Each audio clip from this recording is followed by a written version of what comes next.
说吧。我爱你。朕也爱你。说不说？除了我的火热真心，你还要我说什么嘛？哼，说说你的作案动机、作战方针，乖乖告诉朕，为什么要帮助那个刺客逃跑呢？他中了毒，刀都提不起来，对你没有威胁的。再说他是什么？我不能说，为什么不能说？说了会影响一个人的幸福。谁的幸福啊？我爱你。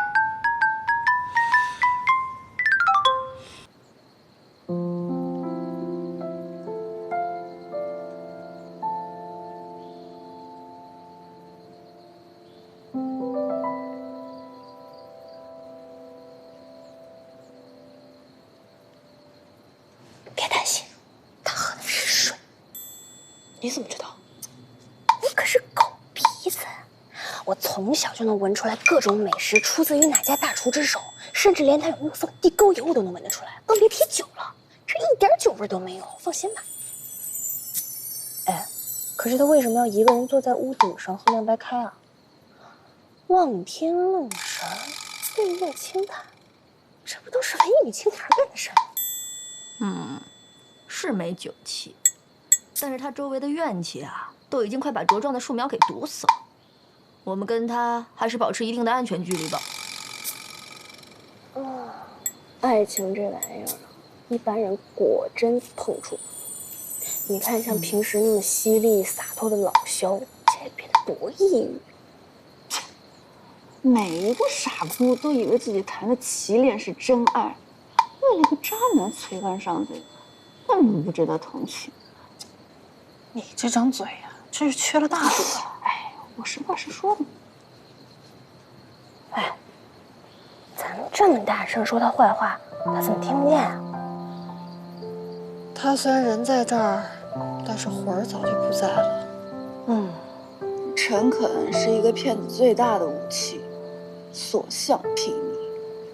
老萧的眼光也太不济了，咱们呀都中了渣男的奸计，不但把想要刺杀皇上的刺客安全的送出了宫，老萧还把自己的魂买一赠一的搭了进去。唉。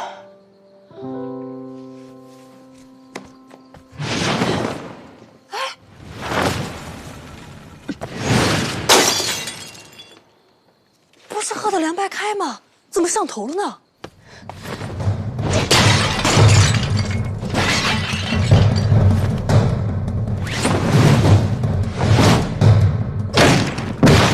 哎呀，这女人发起飙来太可怕了！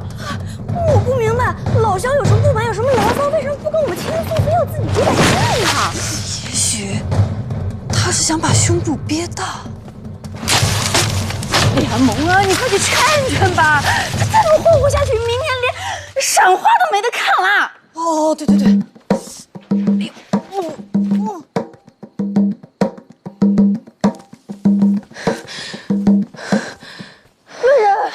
都怪我的计策太烂，让你身心俱伤。你不要再这么折磨自己了，我们都很担心你。不信你看，呀！快说话呀！说话呀！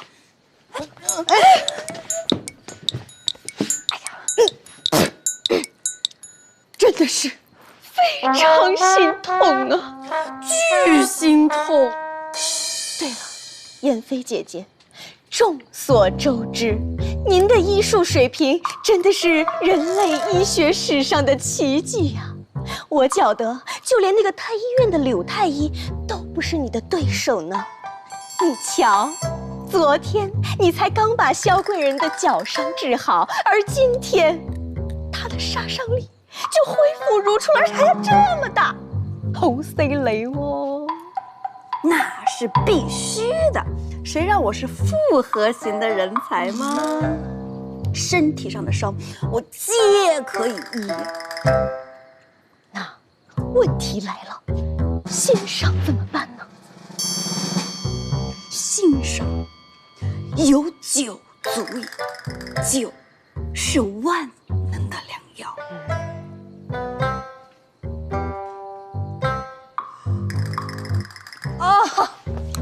就是好东西。我真的没有不开心。那就好，喝酒，喝酒。走，喝酒。来，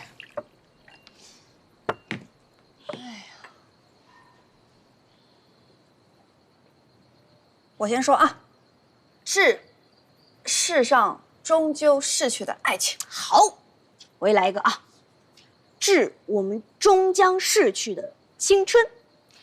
致，我最讨厌文艺青年的排比句了，我要打断队形，致友情，对，致友情，致友情。来嘛，一起，哎呦，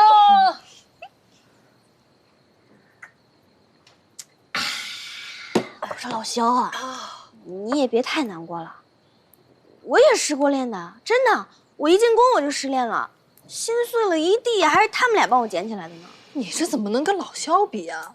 你的心碎完全是业余水平。哎呦我妈呀，这也是传说中的伊北岛女侠吗？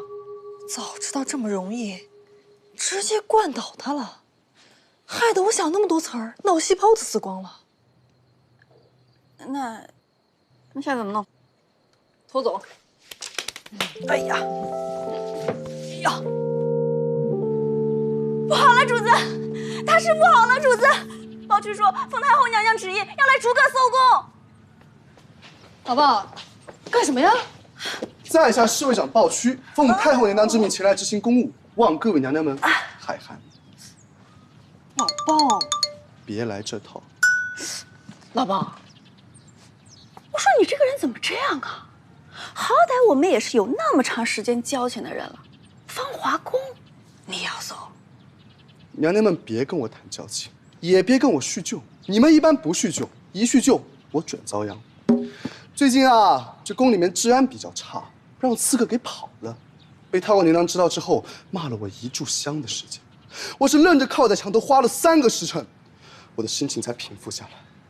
我要是太后，我也骂你。你放着刺客不抓，去四处找什么偷衣服的贼？你有那个闲工夫，你怎么不去打麻将啊你？不光是要找偷衣服的贼，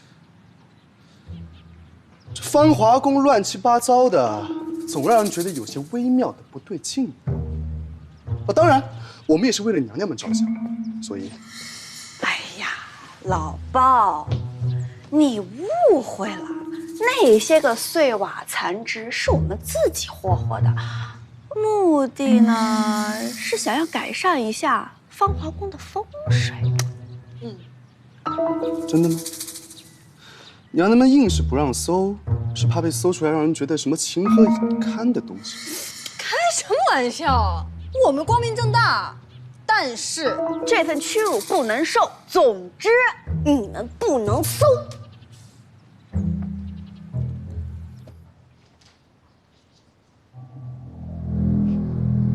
蒙妃，你还有什么要交代的吗？难道是曲平去御膳房偷吃，而我知情不报的事儿？谁问你这个了？再好好想。太后娘娘，给个提示行不行？蒙妃，你好大的胆子，油嘴滑舌，窝藏刺客，拒不交代。你是不是以为娄儿在，哀家就不能拿你怎么样？无凭无据的，臣妾怎么就窝藏刺客了？臣妾以前还帮皇上抓过刺客呢。没有窝藏，你为什么不让搜宫？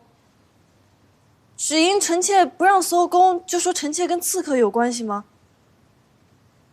其实，真相很简单，不让搜宫是因为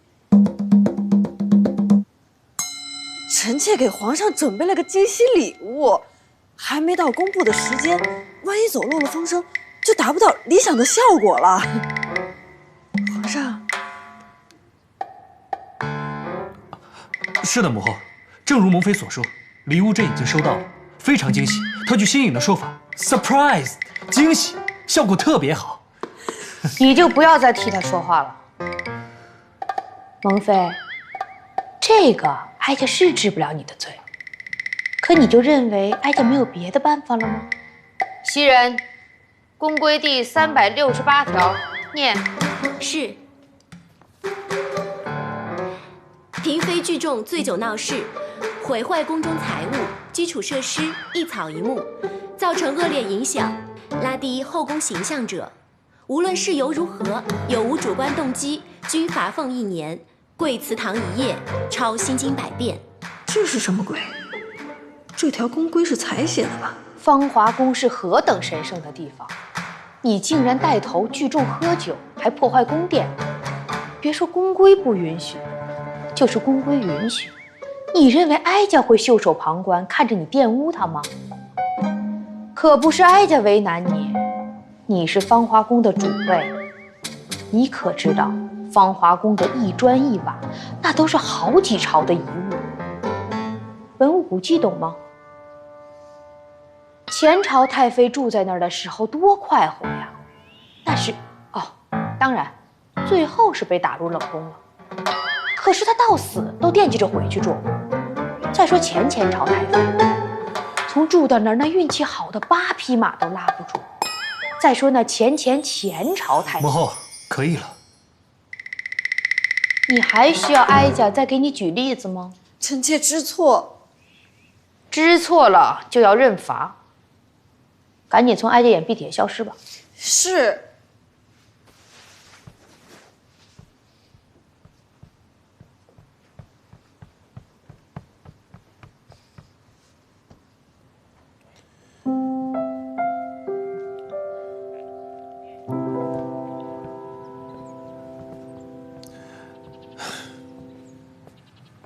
朕真的为你睁眼说瞎话的功力拍案叫绝，说帮朕准备惊喜礼物，这要多强的心理素质才可以在当事人面前脸都不红一下？可是皇上，还是帮我圆谎呀。你这叫恃宠而骄吧？你该不会是上天派下来探探朕的底线的人？你的底线是什么？我的底线就是在你面前没有任何的底线，你开心就好。所以你真的宁可被母后怀疑、被罚，也不肯吐露实情。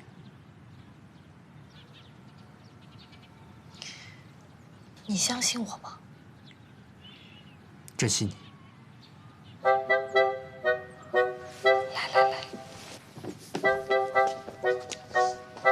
故事大概是这样的：有一个男的跟一个女的刚刚看对眼没多久，男的忽然就失踪了。这个女的呢也嫁人了，但是这是一桩名存实亡的婚姻。这个女的一直等啊等，男的忽然出现了，但是这个时候他们的身份就尴尬了。皇上你也知道，我是管闲事界的业界良心，遇到这种痴男怨女明明相爱却受到阻碍的时候，爱心跟正义感很容易爆发了。朕什么时候就成了阻碍了？我没说你。若萧贵人想出宫，跟朕说一声就可以了。当初让她进宫，是因为她失去了活下去的意念。朕待在她身边，是怕她做傻事。不是，你怎么知道我在说萧贵人啊？朕可是有脑子的人，事情串一串不就都明白了吗？倒是他男人怎么成了刺客？他没说，萧贵人也没问，只是想跟他私奔，但没成功，这个男自己就跑了。这什么眼光，什么品味？这种男人都看得上，还等了那么久。皇上，你不会追究萧贵人的责任吧？他已经够惨了，朕不会落井下石的。太后那边，朕会帮忙隐瞒。你真好，果然没有爱做人。倒是你，你把母后惹那么不开心，该怎么办呢？是啊，该怎么办啊？皇上，你一定要帮我。好，好，好，朕就帮你想想法子，帮母后设个宴会，哄她开心开心。还是你最有办法。你呀，真是个小调皮呀！哼，这么多鬼点子。哎，小心。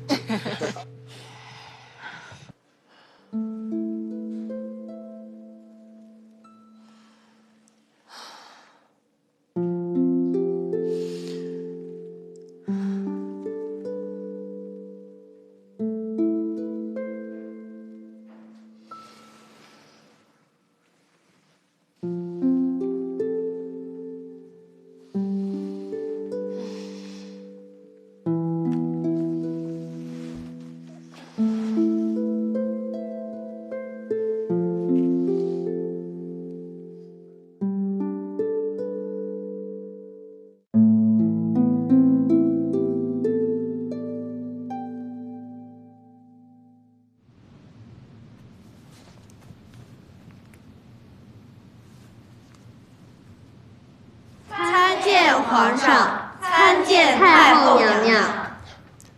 都起来吧。谢皇上，谢太后娘娘。今日宫中设宴，蒙妃想让太后开心，各位不必拘束，尽情享受美味，欣赏舞蹈，就当做是提前享受年终福利。赐座。谢皇上。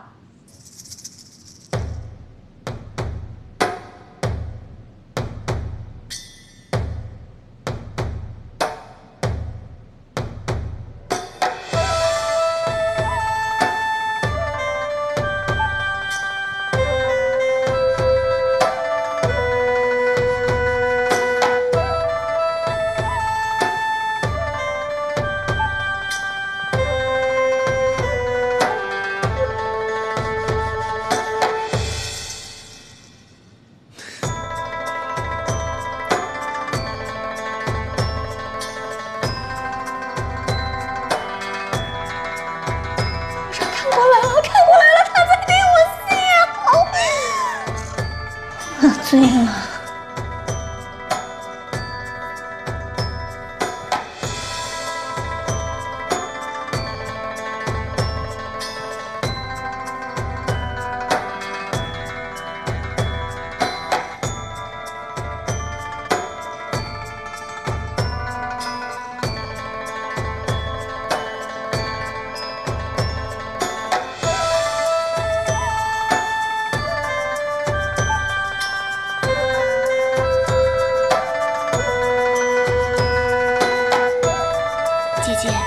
你看他们跳的是什么舞啊？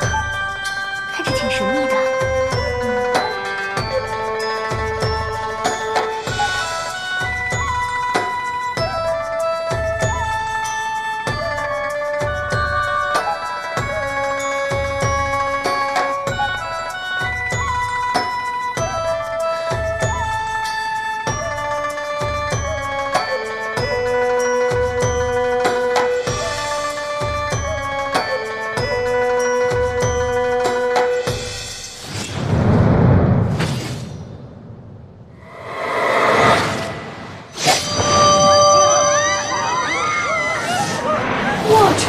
又来！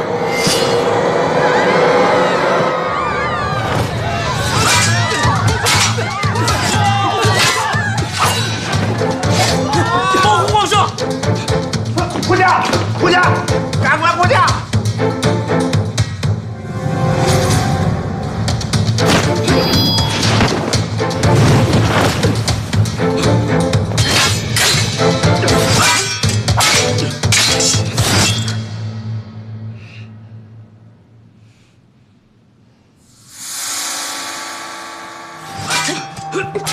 我天，这算什么？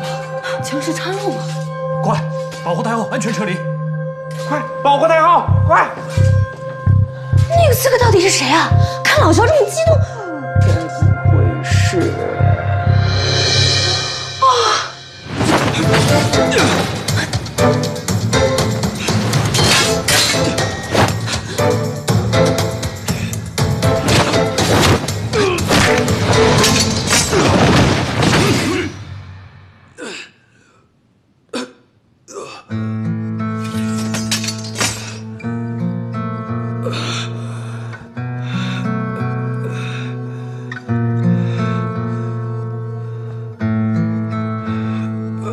不是很能打吗？啊？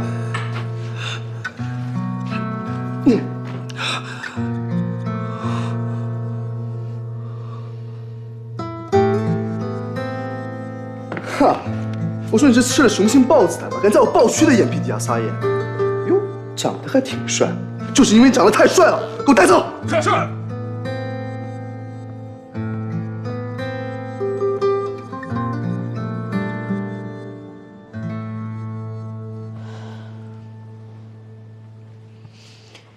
严惩这个刺客胆子太大了，一定要严惩。太后娘娘放心，奴婢已经传令下去了，这刺客定不会被轻饶的。不过这个萧贵人倒是挺不错的，关键时刻还出手护驾呢。可哀却总觉得哪里不对劲。他看那个刺客的眼神明明认识，快派人去牢里查。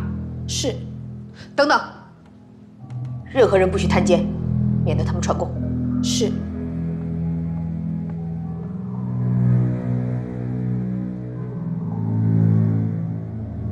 说不说？是哪个派你来的？啊？你上次是么样跑出去的？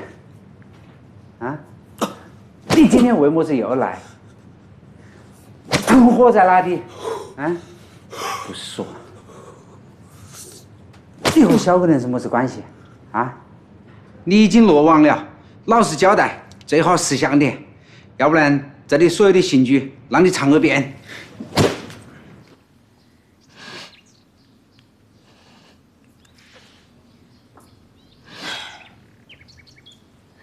听说了吗？昨天晚上沈尚受了1晚上苦刑，什么都没说，他身上还中着毒呢，真是能忍啊！这沈尚也真是，说好了要来接萧贵人的，怎么又刺杀起皇上来了？还听说太后现在要治他的死罪，他却一直不肯开口，说他会不会是在等？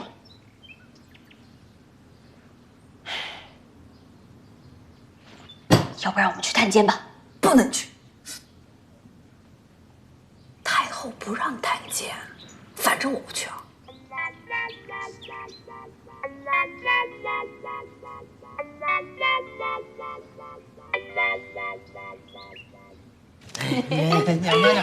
娘娘，你这对他们真好了。哎呀，我对你们这么好，当然是有情况。有情况？不会是劫狱吧？不会吧？你们想太多了，我呢是馋你们老家的河南道口烧鸡了，所以呢老蔡给我送来的野鸡我都舍不得吃，特意送给你们的。怎么样，够意思吧？这次过年回家记得给我带哟。中，来吃着吃，来客气，来。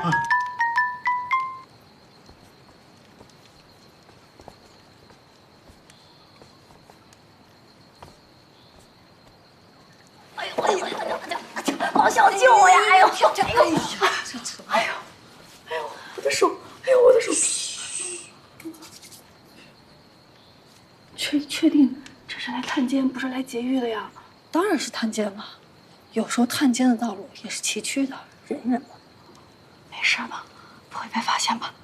不能，婉婉在外面请看守吃饭，应该没事。走。来，别打，走啊！别走啊，等等我。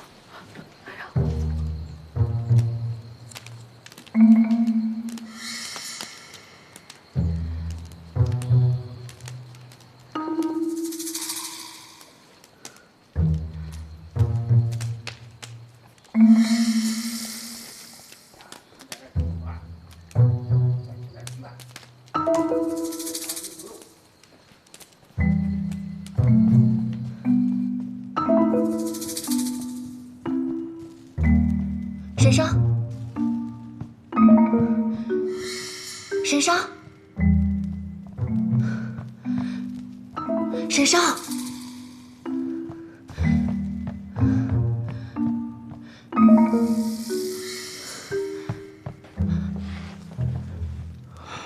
沈尚，沈尚，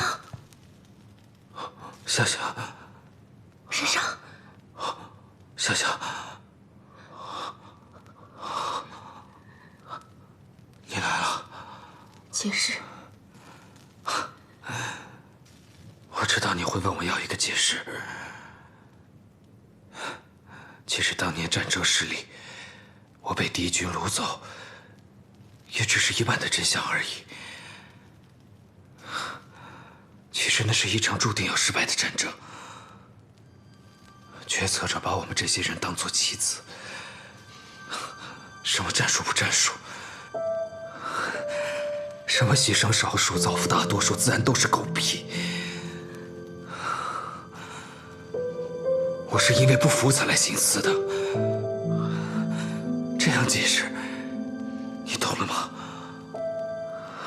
那我们呢？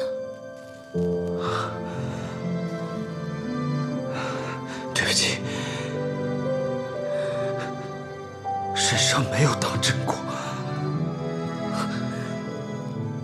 把我忘了吧。你这个人怎么这样啊？事情搞清楚没你就乱说。皇上不是那种人，他不会牺牲任何人的，你根本就不了解他。就是，老萧为了你差点连命都没了，是皇上救了他，给了他活下去的勇气。皇上的人品啊，非常靠谱。别说了，我们走。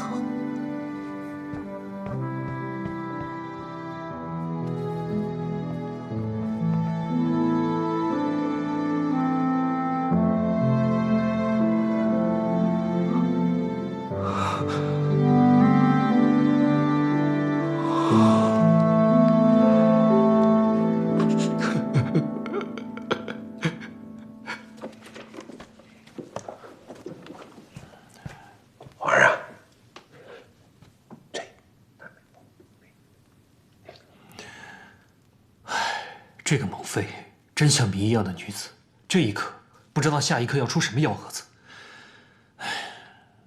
皇上，这怎么办呢？太后吩咐了，不许任何人探监呢。儿啊，那就把他们接出来，封锁消息，千万不能让母后知道这件事情。快去，孙志，去吧。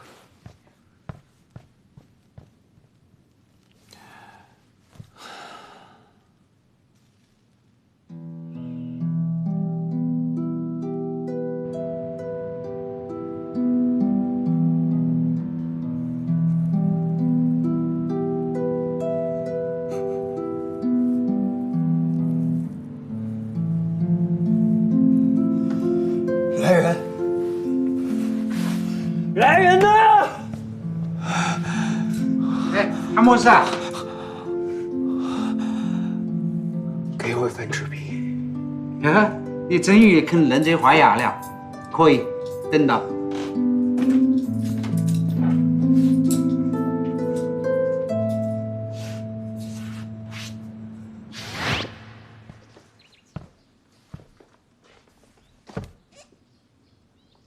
他自尽了。衣物里面有一封遗书，但是也早已经被他撕成了碎片。我把这些碎片带过来，你们随意处置。哦，对了，他的尸体会被扔到宫外的乱葬岗。老鲍，谢谢你。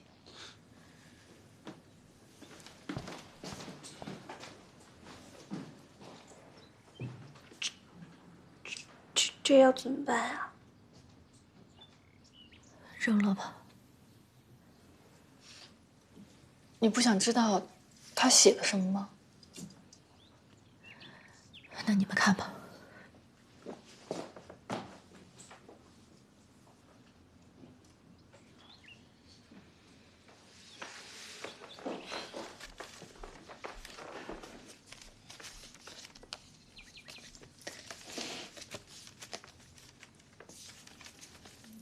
对不起，夏夏，让你看到了我这副模样。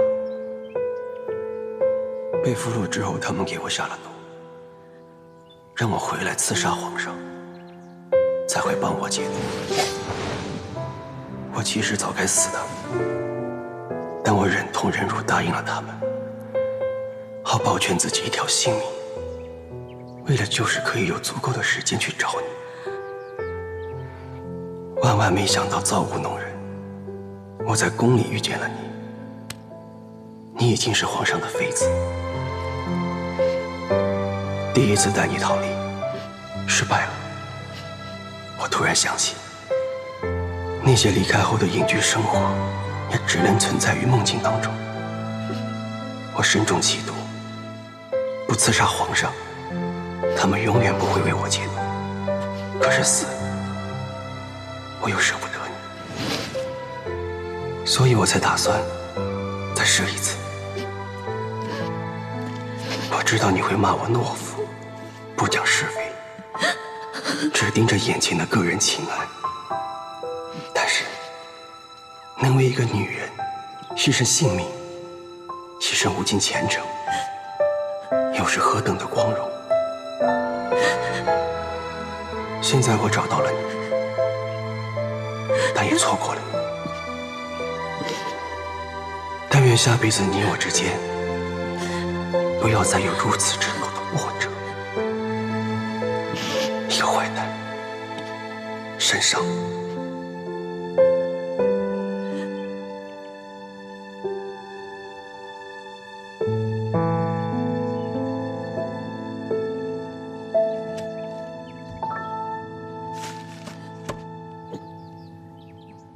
原来他在牢里不说这些，是为了怕你救他，被牵连进去。所以他才撕毁了遗书，不告诉你真相，就是想让你忘了他。怎么会这样啊？为什么是悲剧结尾啊？这不是我想看的剧情啊！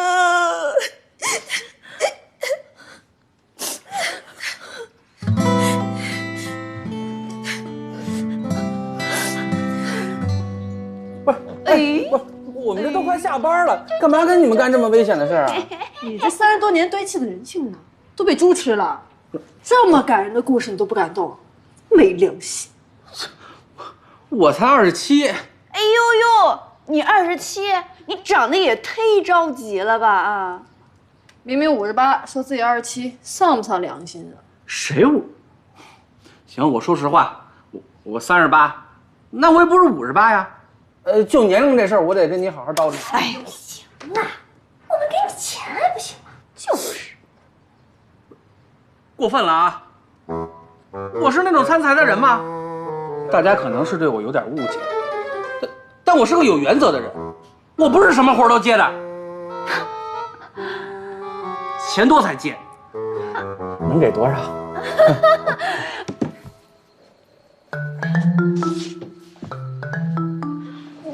我们真的要去乱葬岗偷尸体吗？有点害怕。哎，娘娘们，路上颠，忍耐一下啊。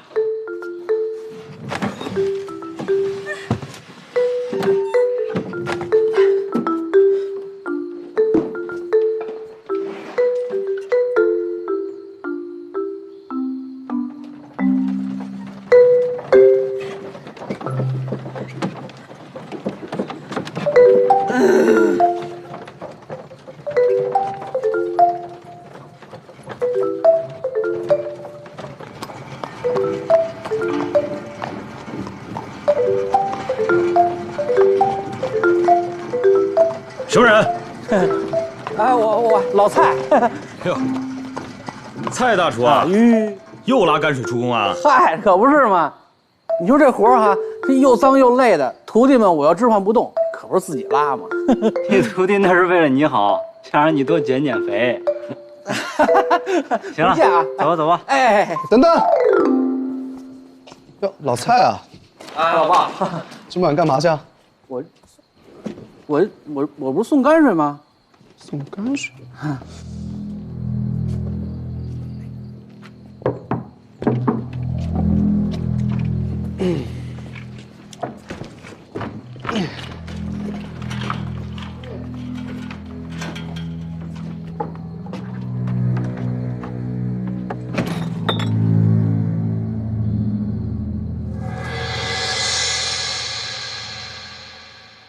死者为大，我们只想出去安葬了他。如果你不让路，那我们以后铁定刨人家祖坟。哎呦，哎，什么味儿？哎，臭死了，臭死了！哎呀，哎，熏得我，哎呀，啊，熏死我了！哎呀，行了，放他们出去吧。哎，老爸，那什么，我明天一早啊还得送菜进来。啊，你看你们吃什么，我请客啊。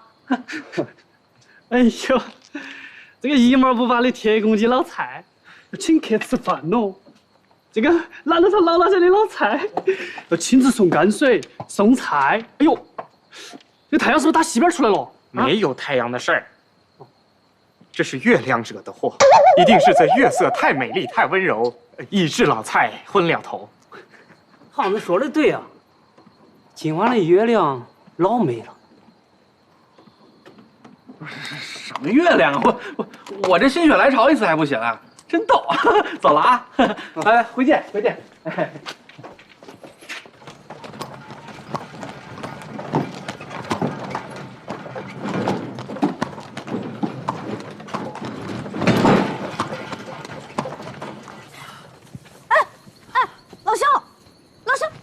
老肖，你别走啊！我呀，是咱们得陪着他点啊。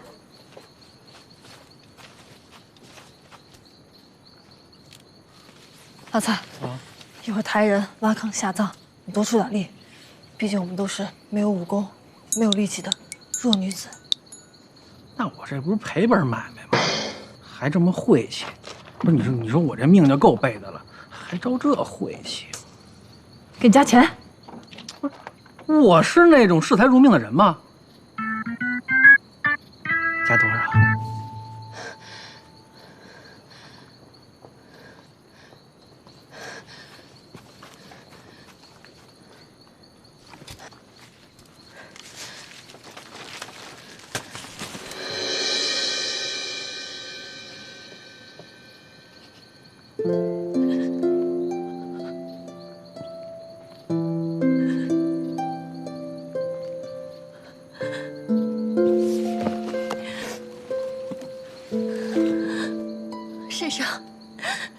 身上。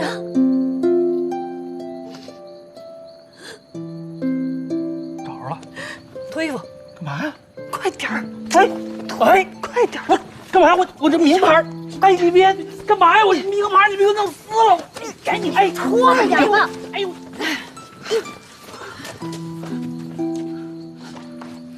鞋，速度！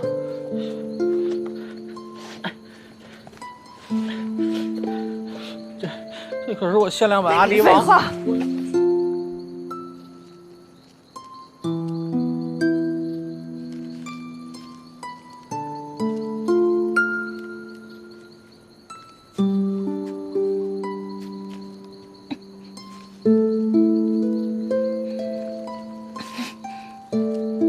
老沈呢？这些钱你留着路上花啊，你不够了，就再跟老肖说，我再给你烧。下辈子投个好人家吧。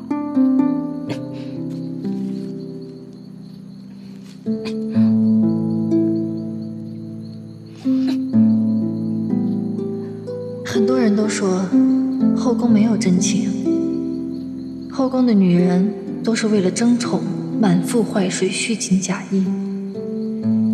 很多人还说男女之间很少有真感情，逢场作戏，转身就忘而已。但我知道，他们说的都是错的。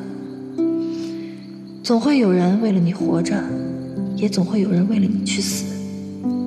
这就是真情。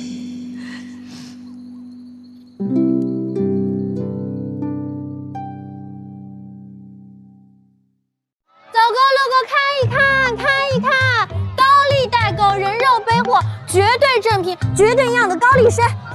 高丽代购人肉背货，绝对正品，绝对的高丽参，有没有要？来看一看，看一看，高丽代购人肉背货，哎，这绝对是高丽参呢。明明是白萝卜，是白萝卜分明。绝对正品，绝对营养的。哎，这问欧巴，代购的啥？原产高丽参，欧巴。买2个嚼吧嚼吧吧，感谢你全家思密达。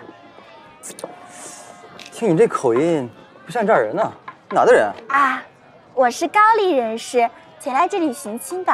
欧巴，你就在我这消费一下呗，给我积攒一点生活费，就当行善积德，在我寻亲路上助我一臂之力了，行不？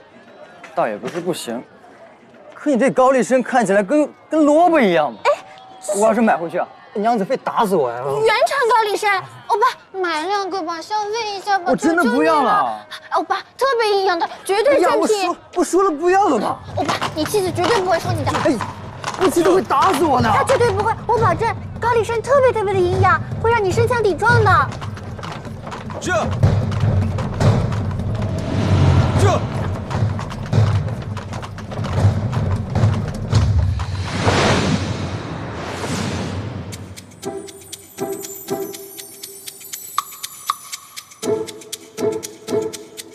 是朴丽基，听过千里寻亲的故事吗？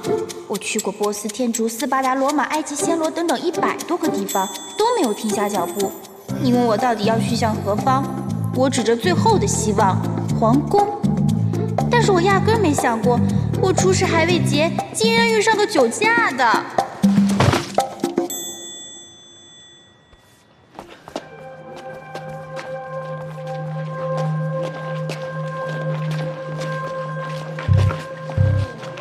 哎，起来，起来！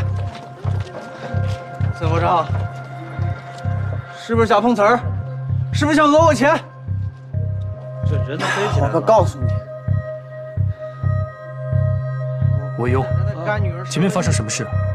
在宫里可是当差的。回皇上，前面好像发生交通事故了。这人都飞起来了，怎么可能是碰瓷呢？飞？那也可以是轻功啊。可是你看，都出血了。朕倒想前去看看。皇上，您是微服私访，您得低调啊。没事，这才叫融入民间嘛。来，走，跟紧他。对，这是血，太阴险了！快！竟然自媒鸡血碰瓷儿！啊！让开！让开！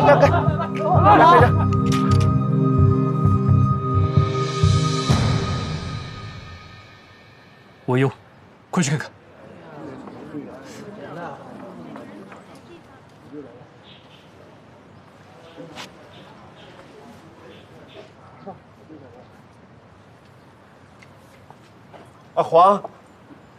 黄公子，他好像是晕过去了，他还有脉搏。你们别看着呀，赶快给他找大夫。慢着，瞧这装扮是不是高丽女子？若一般大夫医不好，死了，可能影响很大。那怎么办？把她带回去。您不去？人命关天，刻不容缓，把她带走。是。好，快！孟非姐姐啊，《后宫甄嬛传》第70卷，我一直等着这一本呢。根据我多年的阅读经验，按照剧情的发展，这本书的女主角最后一刻才发现幕后黑手其实是皇后，然后就开启了跟皇后斗争的新篇章，最后扳倒了皇后，自己成为了皇太后。哎呦，天哪，还真像你说的那样。哎呦，我闹心，我一直喜欢这一本。根据我多年的阅读经验，按照剧情的发展，这本书的女主角铁定得死，而且是死在别人的怀里。男主角呢是最后一个知道女主角死掉的人，流下了晶莹的泪水，悔不该当初。果然，你是不是看过呀？我只看过开头，后面剧情是我猜的。你这猜的也太准了吧！王菲姐姐，我说真的啊，我觉得你可以打败妍妃去给人算命了。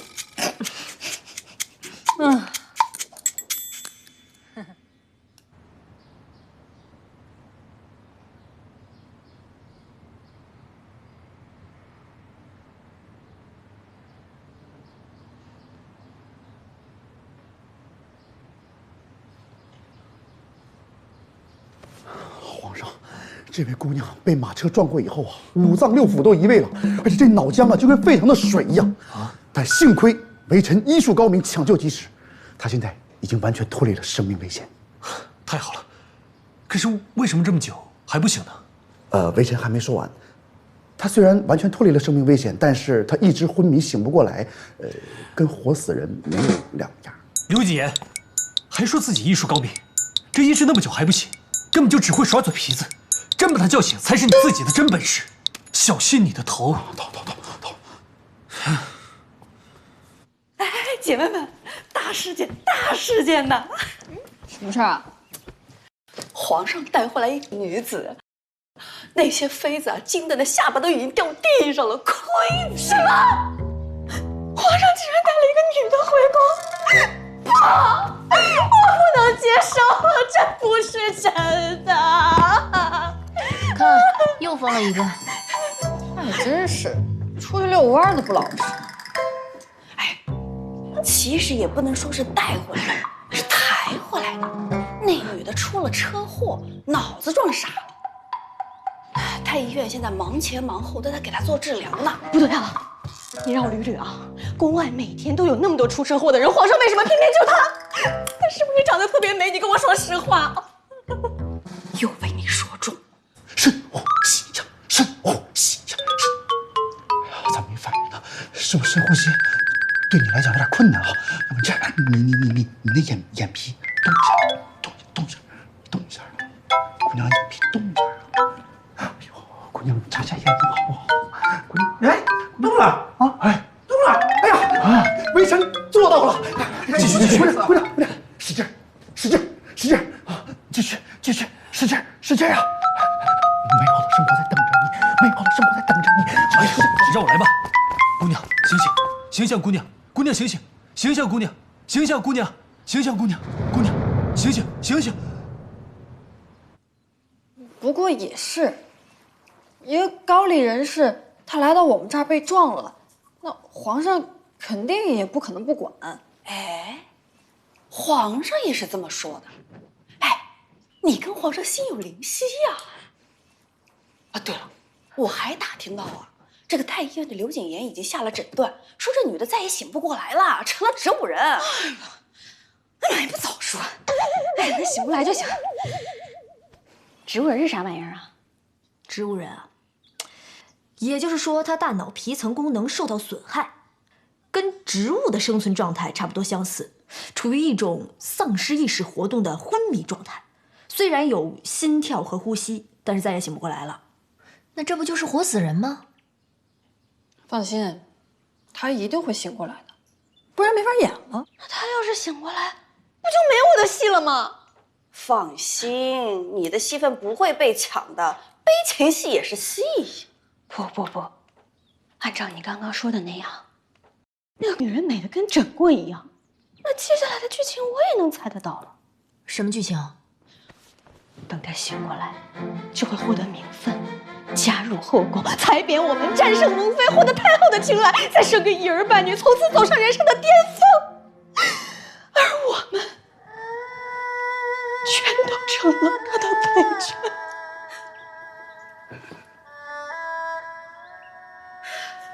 哎呀，下一步他就该失忆了。6、7、8，皇上，你都看着了，他走了8步啊，还一睁眼睛就能下地走路，这都快赶上小马驹了呀！哎呀，皇上，这足以证明微臣的医术那是相当高明啊！皇上，要不您什么时候得空，您赐微臣个匾吧，最好您亲手题字啊，上面最好您能亲手题上“妙手回春，神医本色”这8个大字啊！不是姑娘，你喊什么呀？吓我这一大跳！是哪儿啊？我为什么会在这儿？你们是谁呀？我又是谁呀？这怎么回事？不是，姑娘，你是真的什么都想不起来了？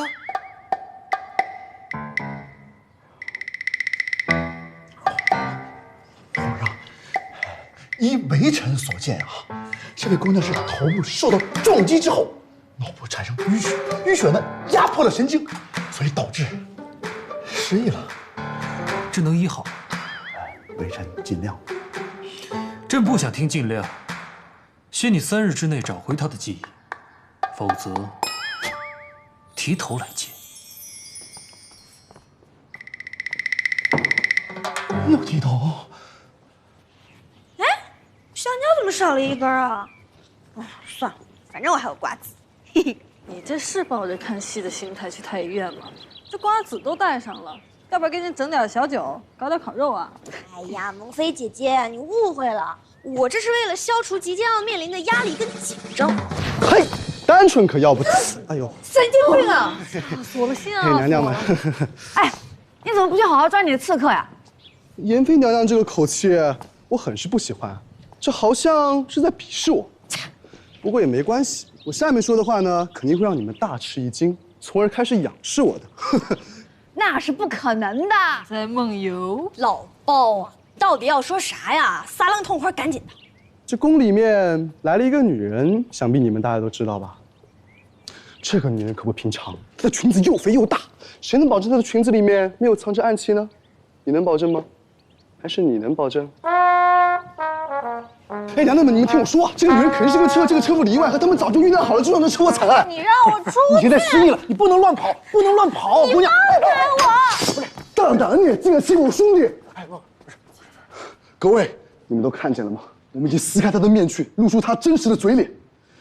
他竟然敢对宫里的公职人员动手，他绝对不是个好人，他就是个刺客。哎，老鲍，冷静冷静。你干嘛说我是刺客？你还敢狡辩？你已经在我们的眼皮子底下都现了形了，你还不认罪？你能不能正视下你的职业，正视下你的内心？宝渠，他不是刺客，他呀就是他失忆了，他什么都不记得了，所以说他见谁呢，他都有防备心。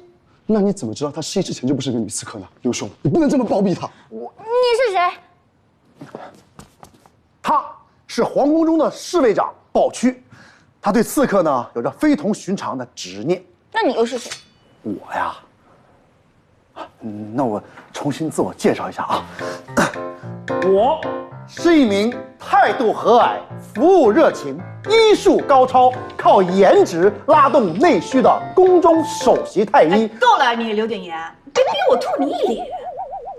我说点实话不行吗？我叫刘谨言。哎，姑娘，他是宫中的太医，专治跌打损伤、伤风感冒，各种刀伤、剑伤、棍伤、心伤也勉强能治。哦，据说啊，还会刮骨去毒、空手挖箭头。哈，当然了，这些都没有人亲眼见过。那你是谁呀？我呀，我是蒙妃，一个畅游文坛的创作者。她还是深宫一名隐形的地下妇女主任，比正牌的呀厉害800倍，最擅长管闲事儿。不过姑娘你放心，我们是不会伤害你的啊。哦，那你哎，行了行了，不要再问了。我们呢都是第一次见面，不记得也是正常。是啊，姑娘，要不然你去嗑下瓜子休息一下，没准嗑着嗑着你什么都想起来了。哎，那个，三位娘娘啊，病人呢需要休息，就先不说了啊。姑娘，回房休息吧。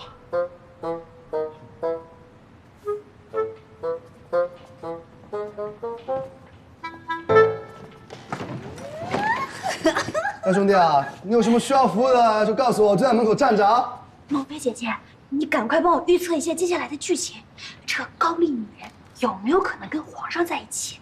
别的我不关心，我只关心这个。这还用他给你预测吗？我就能给你预测。你看，皇上长得英俊潇洒，这个高丽女人呢又生得花容月貌，本来他们俩是有可能凑成一对姻缘的，奈何人家经历了失忆的磨难。这一失忆吧，这个来历不明，身份不明，那风险就太大了。不懂？我说你是不是笨的？哎，你想象一下啊，有一碗香喷喷、嫩滑滑、油腻腻的红烧肉摆在你的面前，但是你有高血脂，不能吃，就是这个意思。还是不懂。也就是说，他们是不可能在一起了。这一失忆吧，危险系数直线上升。谁知道他以前是干嘛的？皇上是不可能跟他在一起。哦，你这么说我就懂了。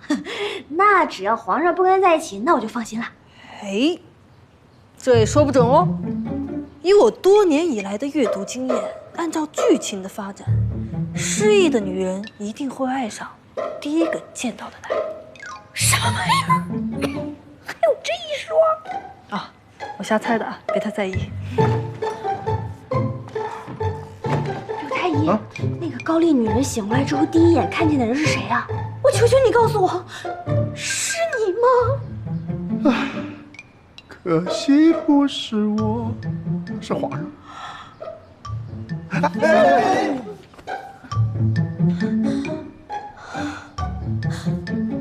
蛋了，完蛋了！要是我失忆了，醒过来之后第一个看到的人是皇上，我一定当场死心塌地的就爱上了。那个高丽女人肯定跟我一样，怎么办？我不要活了！竞争太激烈，太难了，搞得好像后宫没有他，你就能叱咤后宫得天下一样。哎呀，行了，人家都失忆了，你就别操心这些有的没的了，先把他找回记忆才是正经事儿。哦，对啊，一定要让他找回记忆呀！哎呀，孟妃娘娘，你办法多，一定要帮帮微臣呐！如果3日之内这姑娘再什么也想不起来，我就得提头去见皇上啊！哎，刘景言啊，我的刀工也不错，你砍脑袋的时候，没准我能帮上忙。哎呀，这个时候就不要开我玩笑了。行了，我帮你。大家都散了吧，我们把这个女人带到芳华宫，毕竟总留在太医院也不是长久之计。哎呀，谢谢孟妃娘娘。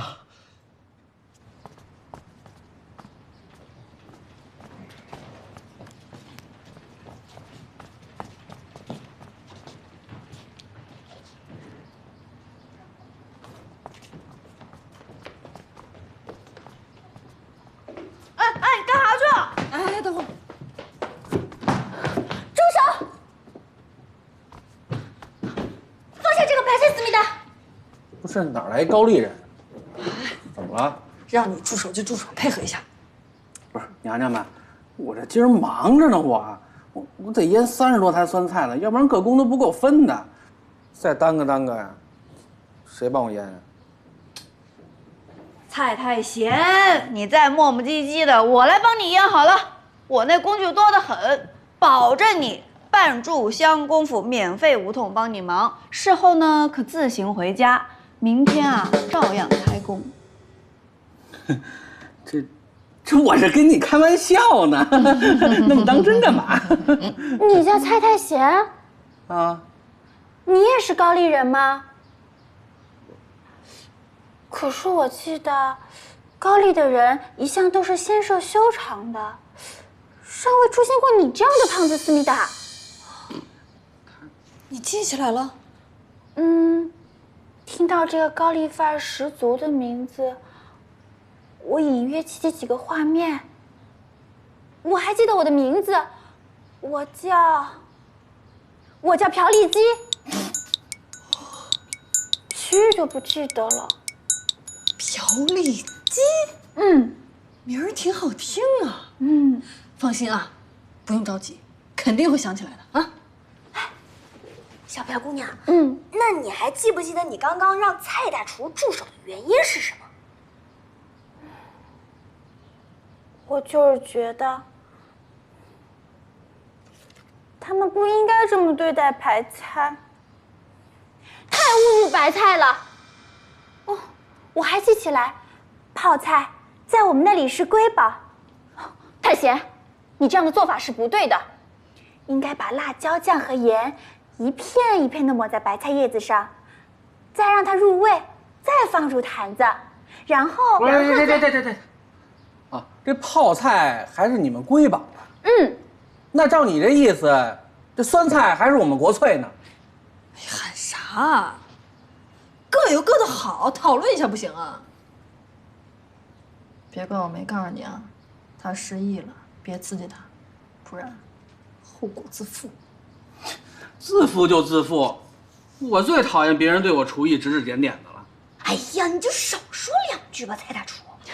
别呀，说都说了，干脆说清楚点儿。我这人啊，是没什么文化啊，但对于这酸菜的泡制方法，我还是有所研究的。周礼你知不知道？北魏的齐民要术总该听说过吧？这里边呢，都详细的介绍了我们老祖宗怎么泡酸菜的方法。由此可见，这酸菜是历史悠久的啊！你这一来就说我方法不对，还说我侮辱白菜，我怎么觉得是你在侮辱我呢？行了，泡菜和酸菜不就是制作工艺和味道不同，那都是人吃的，那就要共同发展，和谐共进呢，有什么好争的？不，别的我可以不争啊，但这老祖宗留下来的东西，我就是得护住了。今天啊，我还就跟这泡菜一决高下了。这是我作为一名厨师的原则：头可断，发型不能乱，血可流，传统不能丢。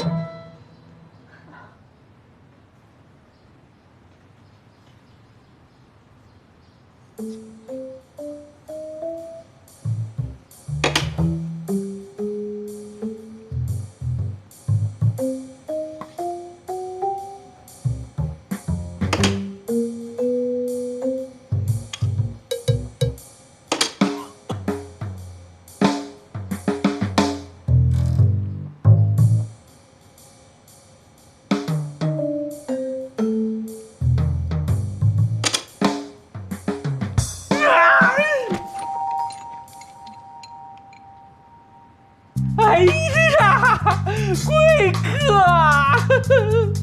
什么风把您给吹来了？啊，还亲自来我们御膳房指导工作是吧？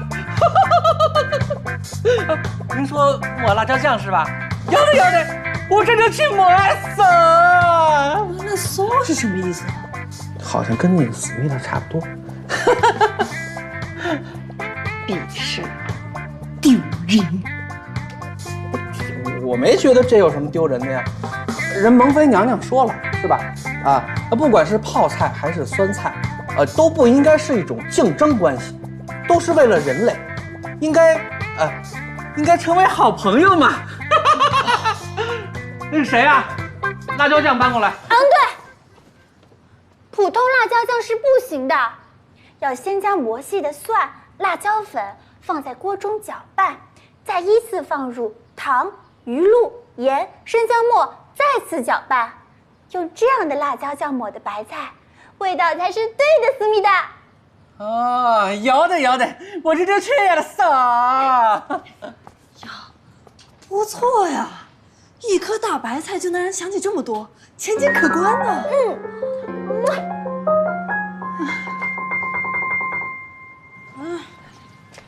哎呀，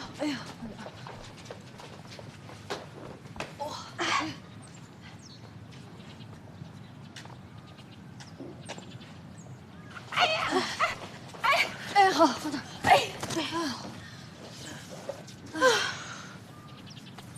萌啊，就因为他想起了泡菜，我们就要运这么多的白菜给他用吗？那万一他一边做泡菜一边就想起来了呢？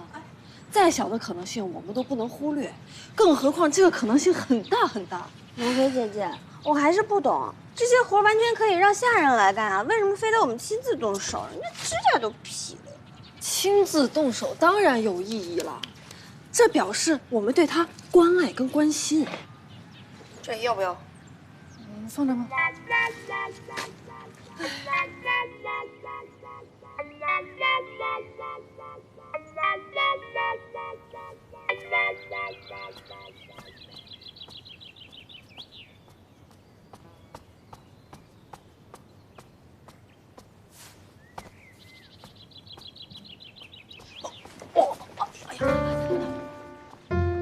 快！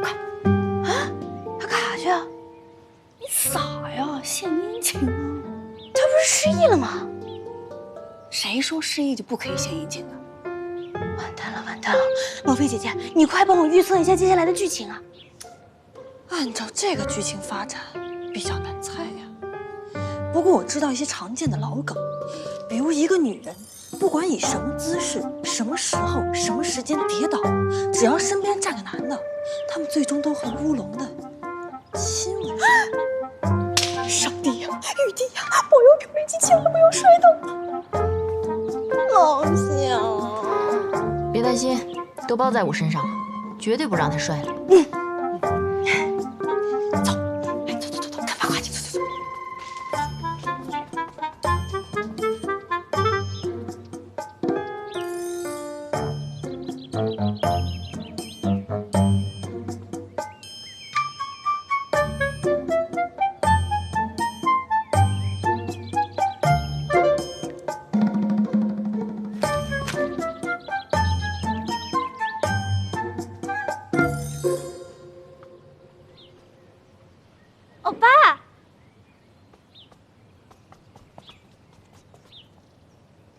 欧巴，欧巴，我给你带了泡菜来感谢你。吃吧。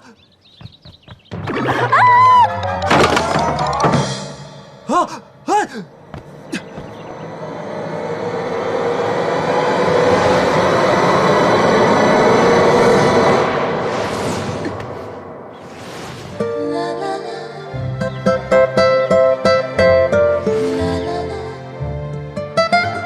我去，原来老乡好这口，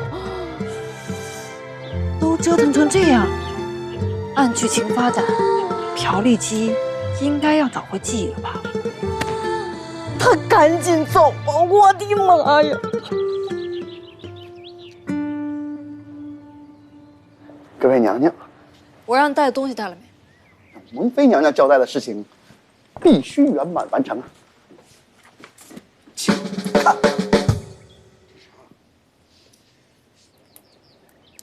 这啥玩意儿？这是一根本土的千年参。千年？没有1000年，也有10几年吧。差太多了吧？你下回吹牛的时候能不能接点地气儿？我不是让你找高丽参吗？蒙妃娘娘，这高丽参，这你走私不也得有点时间吗？对吧？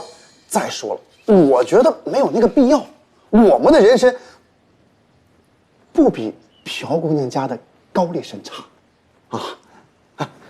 咱就说这颗参啊，这颗参原本的拥有者是皇上，皇上呢在几年前就送给了我们太医院，一直在我们太医院的牌匾后面挂着，是我们的镇院之宝啊！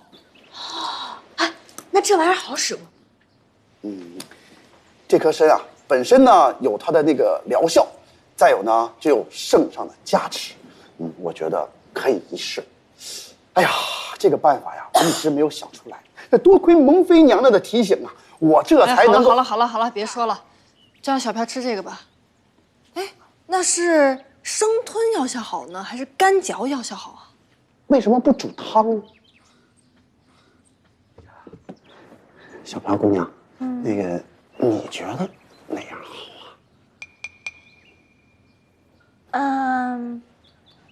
煮汤吧，谢谢你啊。不客气。煮汤好。好了没？好了。那看起来很好。哎呀，要不要放一点调料啊？都放过了啊。放过了吗？炖人参不用放太多料。哎呀，来，趁热喝了啊，小心烫。吹着要烫。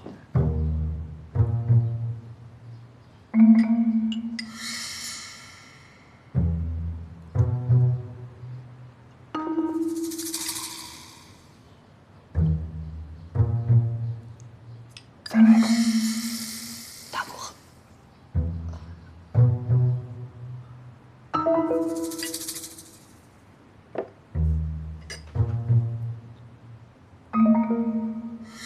怎么样啊？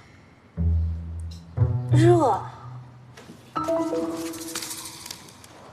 现在呢？冷。呀，冷热交替就对了，说明我们本土大人参起作用了呀！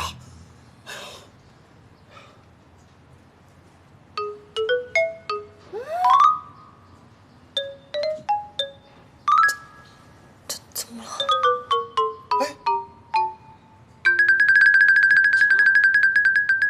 我都想起来了。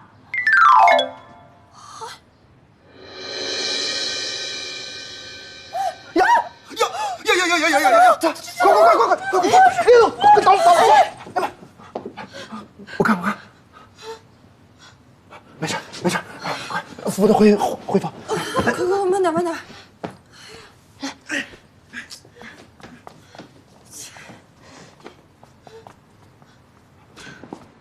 莫非姐姐，果然不出你所料，她终于找回记忆了。一猜一个准儿啊！看来只有绝症梗和寻亲梗没有出现在剧情里了。哎呀，干啥呢你？什么都喝。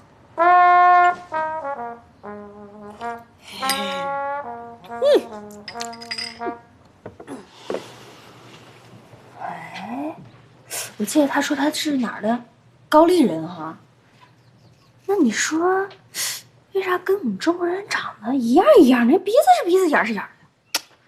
哎，中国人爱旅游，没准是出去旅游的时候留下的种呢。不可能。哎，行了，怎么样？哎，水，哦，水。哎，慢一点啊。来，喝点水。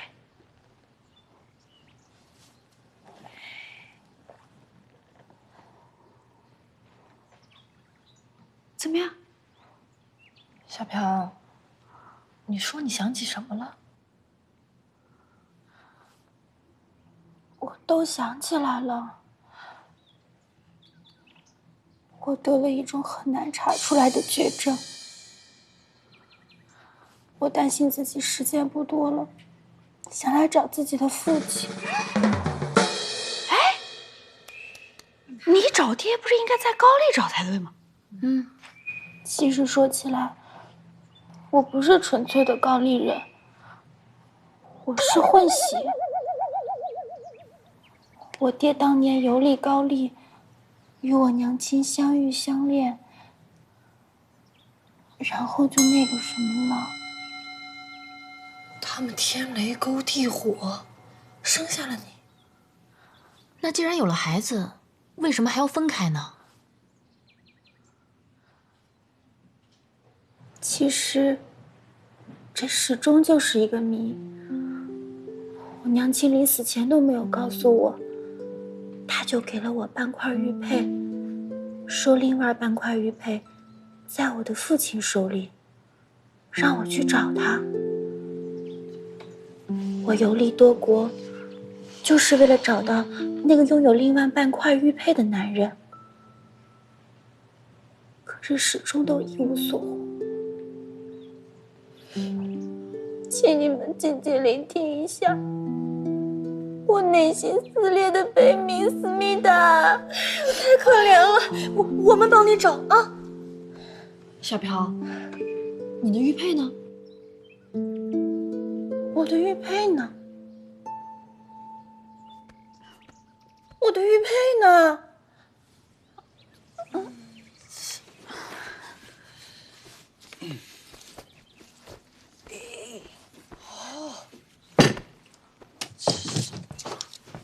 哎，娘娘们，这些啊，就是朴立基出车祸的时候散落在身边的东西。我老鲍工作效率高吧？有没有什么奖励啊之类的？芳华宫还有5坛泡菜没送出去，都归你了。我才不吃那玩意呢，吃多容易致癌。老鲍，你以为你现在没有癌吗？智商癌也是癌的一种啊！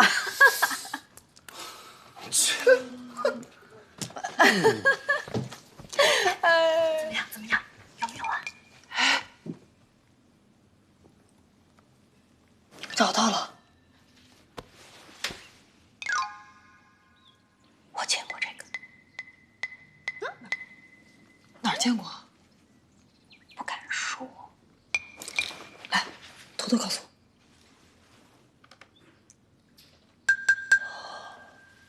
不会吧？什么啊？我在八卦圈经营这么多年，消息是不会错的。朴立基出生的时候，刚好先王在高丽做访问，关键是个政务不会错呀。不然，我们去祠堂看看，我记得那里有一幅先王的全身像，他的腰上挂的就是这个。可是祠堂被太后下了禁令，任何人都不准进去打扰。我豁出去了，我去找皇上。好，去找皇上说啊。说什么呀？不知道啊。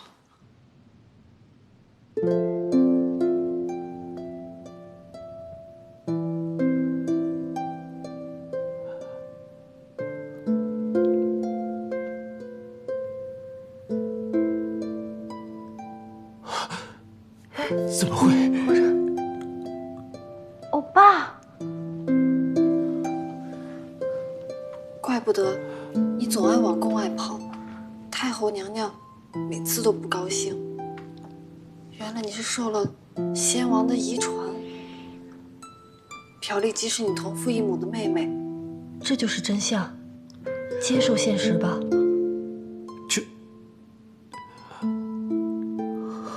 欧巴，我知道这一切都太过荒唐了。미안해。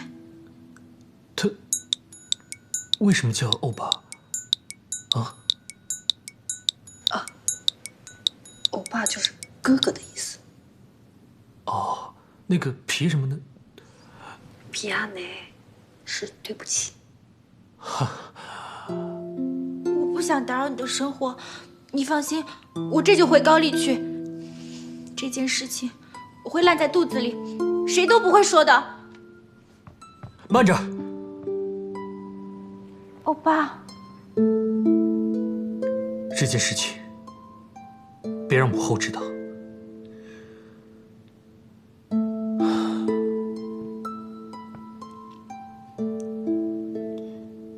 既然这是你的兄长，你是朕的妹妹，朕会负起照顾你的责任，不会再让你四处奔波了。皮什么？皮亚内。啊，皮亚内。欧巴，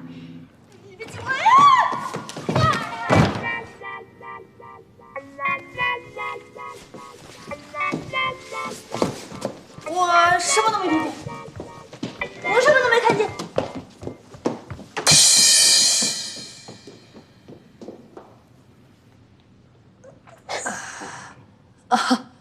梦游呢？